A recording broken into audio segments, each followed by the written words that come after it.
Listen to that ring. Oh man, this guitar is awesome. Howdy music lovers, Tom from Blakgraz here, and you're in for another Guitar and Gab.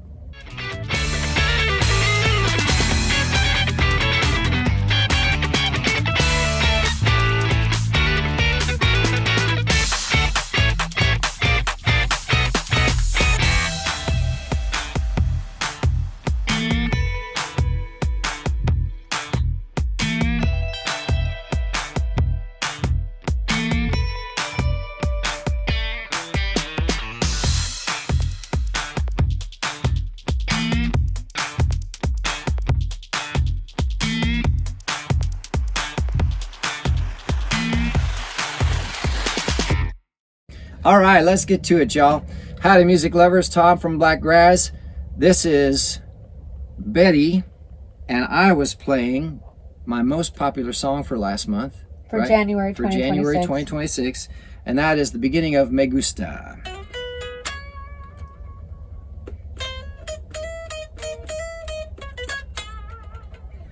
So the main instrument on that is not the vocals on that song. It's actually the guitar itself, because the guitar is it's a very, I'm literally borrowing every trick I can from Mr. Carlos Santana. I love that guy's playing. I love the way he writes songs. I love the sounds that he uses and all the percussion and the big, huge, lots of people on stage making all kinds of noise. It's just awesome.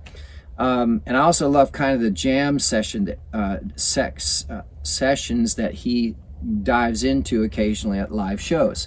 I love that he kind of directs the band and they just follow him, and he does it all while just playing guitar. He's not really a vocalist. So I just love that style, especially the Latin rock mix, the Latin beats, and adding that energy, that passion of rock to it. So that's how I came up with Me Gusta. But January apparently has shown that other people in the world seem to like this song too. And I mean, that's wonderful. That's what I always dreamed of. I hope it grows to be even more, so that we can go and play around the world and share it with everybody, because I think it's a beautiful song. Maybe even one day it'd be really cool to meet Mr. Carlos Santana and thank him for inspiring that tune. But for now, all I can do is dream. So I want to mention again that I'm playing Betty. Betty is my D-sharp guitar. So she actually would not be the one I would play Me Gusta on. Usually it's Tiff. Although Betty now has a kill switch too, thanks to Von Shannon from Custom Build. And so she could be used, if I had to, for Me Gusta, because one of the big climactic moments in Me Gusta is where I do this thing with the on-off switch, and it does this really cool rhythm. That or write a song that's in D sharp, or I could write another song in D sharp, and my wife will probably smack me in the head if I write another song. You got to get some of the other ones done. So eventually write another song in D sharp and use the kill switch. But Stella also has a kill switch too, so it doesn't have to be D sharp. It could be in drop D for 40E. So anyway. Also, I'm wearing one of my favorite shirts. This is my JD's Southside Music t-shirt. Represent. And represent. And I actually need to get a new one because it's starting to peel. I think it's 2 years old. About 2 years. We got it just before we hit the road. Or we got it like when we first got Rufus. I don't remember. It was before that. When we were, maybe, yeah. When we first hit the road, then we had it. Oh, that was the other thing I was going to mention. That's not plugged in. That's just the guitar ringing. And I know Robert had mentioned that too. I mentioned it in one of the other videos, the Guitar Gab I did. Sandy was ringing too. Robert, I don't know what he did to these guitars to get these notes to ring for so long like that. Maybe it's the titanium frets. Titanium? No, titanium. Stainless steel. I am titanium! Oh, geez. But stainless steel frets, something. It's either, it's got to be them, or I don't know, the neck. I mean, he did put a new neck on, and we've got the new tuning machines, but all of them do this now. They just ring and ring. I barely have to touch the note, and they just keep going. It's so cool. And new strings help too. Well, new strings just sound nice and shiny, right? But the shiny, it's not that they're shiny, it's that they just keep ringing. It's so amazing. Anyway, so Betty is awesome. JD Southside, of course, Mr. Dave Pendergraft. Big shout out to him and his family. We just love them. So I want to send big hugs to him. He's actually the guy that hooked me up with Vaughn from Custom Builds. So huge thanks for that. And if you're looking for a custom build, you got to go to the only place you can see him in person is JD Southside and Southside San Antonio on Southeast Military Drive. So you got to go there to see him in person, or you can get him custom build guitars from thintheherdguitars.com.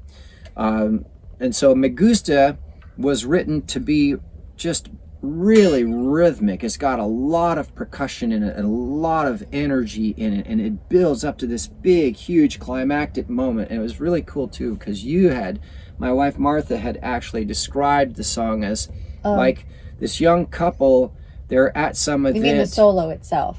Well, the solo, but the music and the way it builds. Yeah. They're at this event and they kind of notice each other, and then they kind of notice that they're both looking at each other, and they kind of become interested, and they move closer, and the girl starts teasing the guy by dancing sexy, and he's getting turned on and moving closer to her, and the climax is that they come together, they start dancing together, and they start having fun together, and it's this just big, huge, there's all kinds of effects going on, and then the cutoff switch is happening, and it's just really such a fun song because of the story. But live, it's even more fun because you just see people go from the beginning of the song, they're really enjoying it, and then they're just kind of listening there, and then midway through the song they're like on the edge of their seats, like, wow, what is going on? What am I witnessing with this song? That is such a wonderful feeling. And unfortunately too, while Tiff was gone and the other girls were getting fixed, I couldn't play Me Gusta because I couldn't represent that the way I really needed to. So I had plenty of other songs that were just as powerful, but man, is it fun to see people's faces when I do that. And actually, Me Gusta is another example of a song that I wrote specifically so that people know I'm really playing guitar and singing. I'm not just up there strumming, singing, and pretending I'm a guitar player. I'm making parts that are really tricky and intricate. Intricate, thank you. But also integral. Intricate and integral. You're trying to do a tongue twister now. Intricate and integral. Integral. It sounds wrong. Is that wrong? Integral. You can ask Dave Grohl. Integral. And find out. No. No. To the song. Or interpolate. There you go. Use that one. Add another I in interpolate. There. Interpolate. Integral. Screw it. All right. So basically, I write things that I can barely play, let alone say them.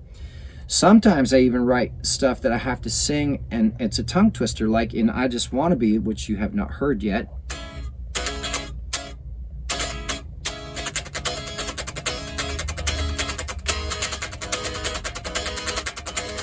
So 140 beats per minute. No, I think that was 120. Or is it 140?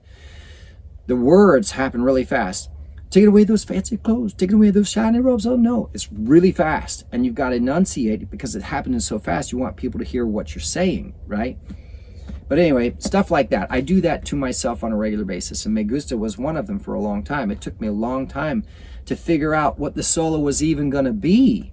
Yeah. I would play it live in Texas, and Martha would do me the huge favor of videotaping it, and we would listen back, and it's just like, no, that's not it. No, that's not it. And then when I finally got it, I knew I had it because she looked at me. She said, that's it. I can see the couple coming together. I can see them starting to pull each other in and dancing this. And she described the story. It's like, that's when you know you've got your guitar part down, right? when the listener who doesn't play an instrument can see the story in their mind occurring, right? So there you go. So my most popular song for January of 2026 was Me Gusta, and that's a little bit about the song itself. Now, the cool thing about that one too is that it's all in Spanish. Me gusta obviously is I like her, or I like it. The words are es la forma en que se mueve. It's the way that she moves. Es la forma en que habla. It's the way that she speaks. Es la forma en que se mueve. It's the way that she moves. Como ella me mira. And how she looks at me, right? So that's the wording, and it's a gang vocal, because that's not the most important part. The most important part is the story in between being told by the lead guitar part. And it's so fun to have a song that does that. So there you go. That's Me Gusta. The next thing I want to talk about in this video, just real quick, is this AI lawsuit that's going on. That young lady who's an attorney, top music attorney on YouTube. Kudos to her for following this stuff, because I have no interest in it except that I watch her updates occasionally. I'm just like, yeah, okay, whatever, because I'm not in contract with any of those folks anyway. But this whole AI thing is just stupid.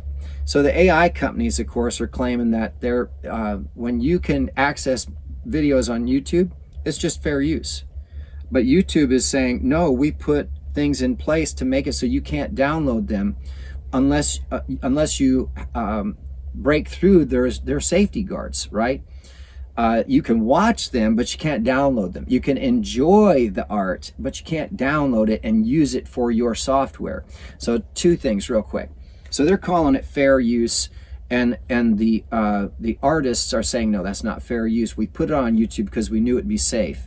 YouTube has in place special things. And this attorney lady, she said, listen, if this is the law, this is what they're trying to circumvent, is a law that says if the technology is there and you breach that technology to gain access to the art, then you have violated that statute. It's not just YouTube, it's more so even Spotify Suno, or something that she was talking about specifically. Suno, but the point is, if an AI company uses their software to breach the technology that's there to protect the art from being downloaded and absorbed by their software, then they're in violation. That's what she's saying. It's pirating, ultimately. It is. It's just like Napster, right? Or Torrent, long time ago, Torrent, right? So, but what the artists are arguing is, though, no, we only felt safe putting up on YouTube and others, Spotify and other streaming services, because we knew they had protections that protect our work from being stolen and used to create software that makes you money. All right, now, here's the best part, right? AI, artificial intelligence, would be a sentient, living, that we all agree is alive, robot, right? But they're not calling it that. They're saying that it's a software that they downloaded stuff to train it, right? So why are they calling it AI? Because if it's AI and it's sentient, then you're talking about an individual that has broken the statutes and codes and rules and regulations, right? And should be charged as an individual. Now, you may think I'm crazy, but this is how legal fiction works, right? A corporation can be an individual, can be an entity. A trust can be an individual or entity, right? A government agency can be an individual or an agency and gets all the rights and privileges as a man or woman in legal fiction. See? That's what they're not talking about. So if AI is a sentient thing, living software, right, then it should be treated as an entity and charged as an entity, but it's not. They're going after the company that controls and shapes and builds the software. It is not an AI system. It's just really, really sophisticated software.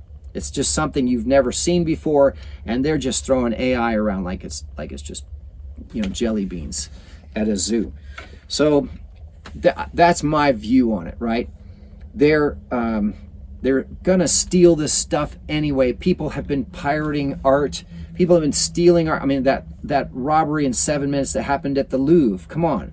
It doesn't matter. There's always going to be someone who's going to try and steal from somebody else, unfortunately, because people are just lazy. They just get lazy and they're like, no, I don't want to learn the skill and build my own and make money from that. I'm just going to take yours, right? They call it religion. They call it government. You know, they call it all kinds of things. It's just, I'm just going to lazy. I can't really get a real job, so I'll go work for the government and steal your money through statutes, rules, codes, and regulations. What's the sign Ron Paul has on his desk, you know?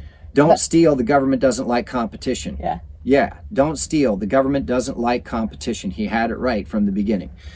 So anyway, this video was very interesting, and of course they're getting into the weeds with all the details of it. The class action lawsuit. Yeah, it's a class action lawsuit, and she's representing a bunch of artists who are you know, having their stuff stolen. Come on now.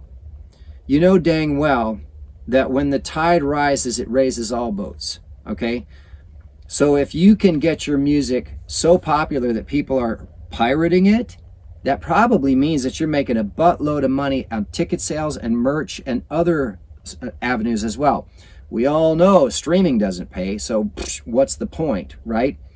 And this is the same lady who did a video that said your music is just basically marketing material.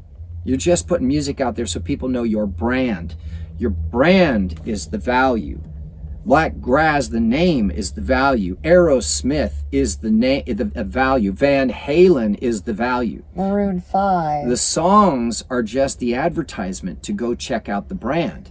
And then once you're bought in as a fan to the brand, you're not just buying the song, you're buying tickets, you're buying merchandise, you're buying memorabilia, you're buying hotel rooms, you're buying airplane tickets, you're buying car rentals to get to shows. Whiskey or bourbon, like with the Bob Dylan thing. Oh yeah, you got bars and restaurants that bands own. Kiss owns Rock and Brews, or whatever. Is that Rock and Brews, Something right? like that. Kid Rock with his. Kid Rock with his in Nashville. It's the brand that the real value's in, right? Which is, most of it's the name. Kid Rock, you see his name. If you like him, you want to be associated one form or another. Right, so it's the brand. Now here's the other side of it too. These AI companies stand to make billions and billions of dollars. How much do you think a lawsuit's actually going to cost them? Maybe 10 or 20 million dollars, maybe 30, maybe 100 even if it's 200 million dollars. They are going to make billions. And guess what? Their software is already changed. It's already trained. And right? then the money, once it's trickled down to everyone who's made a claim. Yeah, and every artist that made a claim in the class action suit. And the attorneys have to get paid. You'd be lucky if you get $20, right? There was that Facebook thing, that Facebook class action suit that actually paid out. Make sure you get your debit card. It's for $20, right? Facebook already made billions of dollars. And they're still going. And they're still stealing people's information, and they're still tracking your every move. What's the difference, right? They just do this stuff. That's the challenge with the system as it stands right now, but I'm not going to get into that. The point is, these big corporations, like insurance companies, like auto manufacturers, they only recall a car when it's more expensive to not recall the car and face all the lawsuits from people dying in their car. That's the only way they'll recall a car, is if it becomes more expensive from people dying and them getting sued by all those families. How sick is that? Think about that. We're just going to wait until it kills enough people and see if we can slip by with not having to pay them. And then they're going to go into court and argue that, well, it's not our fault. It's not our fault, even though it is their fault. It's like this, we just heard this story about it, that RV. Yeah, that came to mind. We just watched a video on the line a couple days ago about this fella who bought a brand new camper. Now, it was a pull camper. It wasn't like Rufus. Brand spanking new, $200,000 camper, whatever it was, right? He's driving down the road, and the fresh water tank drops out of the bottom and dumps out on the road. Now think about all the people driving around behind him, or next to him when that happened. Think of the dangerous situation that put Or with them and him and his family in, right? So guess what? He contacts the manufacturer of this pull camper. Well, and he went to retail. The retailer said you have to go to the the dealer. Dealer. You have to go. Yeah, you have to go through the manufacturer. Right. Then go ahead. So the dealer passes the buck. Gee, thanks. Good thing I bought from you. You're so reputable. Goes to the manufacturer. Guess what? They denied the claim. They said, well, we don't cover parts on the chassis. Who manufactured this thing? Who am I supposed to go to? Because what they had done is, instead of putting in good braces with really nice bolts, thick bolts to hold this huge amount of water in place as it bounces down the road, they put in metal screws, just screws into thin metal, and they stripped out and the whole damn thing popped out. Think about that, right? We are witnessing the end of that thinking. We are witnessing the end of that thinking, because now we've got manufacturing coming back. Now we've got all this stuff, all this transparency that's coming about in terms of corporations and what they're doing. I don't want to go too far afield, but the good news is that is coming to a screeching halt. But for now, I'm very glad that we bought Rufus. He's 26 years old, but son of a gun, the water tank stays in, and that engine runs like a tank. He just rolls down the road every single time, as long as I can keep him aired up. Well, and he's considered a classic too, because he's 26 years old. That's only if you contract with them. Exactly. And I have no interest in contracting or registering anything. So that's a different story. So there you go. AI is not AI. It's just really fancy software. And they're going to keep stealing from everybody as long as you keep putting your information out there like a dummy. So stop putting out all your accurate information on the line for them to scrape and steal. Now, And even when you don't, you still have a credit card identity theft, because the end company could have been breached from this AI software. From just people who are smart enough to hack in. That's all it takes. Yeah. So just be smart, right? Don't open social or interest media accounts with real information. Don't share everything about yourself. Think in terms of creating buffers for yourself. We only do this stuff because it's about the music. It's not really about us personally, who we are and what we do every day. This is about, as we build this music and get it out to people, what happened along the way. And hopefully someone will be interested in it, And we could be a case study for what not to do and what to do for anybody else. I'm happy to admit that, yes, I have done a lot of things wrong. That is for sure.